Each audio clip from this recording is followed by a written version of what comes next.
Det er helt ind i munden, og så tykker man Ja, godt på den. ja, det er MC pommes frites. Ja. Og det er på 3.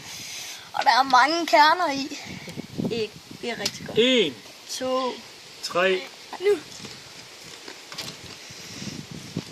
er Og man bare... skal tygge den. Ja, rød peber.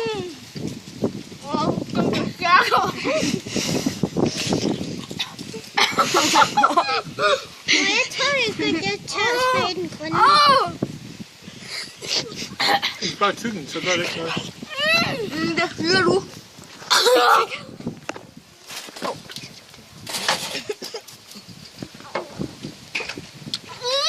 Må jeg tage Den. Hvad sker der for den af min? Er det en peber, eller hvad? Nej, din, det var bare kerner i smør. Hvad sker der? Lad os gøre det. Må se vandet ud af øjnene.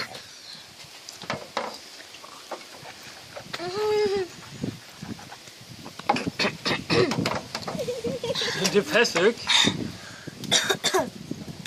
Jeg vil godt have en større stykke. Så tag en hel.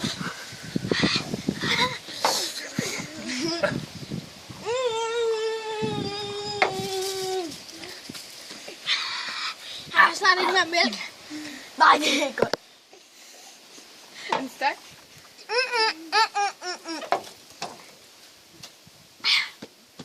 Nu prøver jeg at klare uden mælk i noget tid. Altså, Det her, det klarer pomfritterne rigtig godt, ikke? Ja. er det slemt? Nej, ikke så meget. Kasper, han får tid. Jeg er vant til det nu. Sikkert ikke. Det er faktisk skægt, når man lige... Ej, det er fandme varmt. Fryser ikke. Ikke i munden. Ej, det er... MC på potato. Jamen, er I færdige nu? Nej.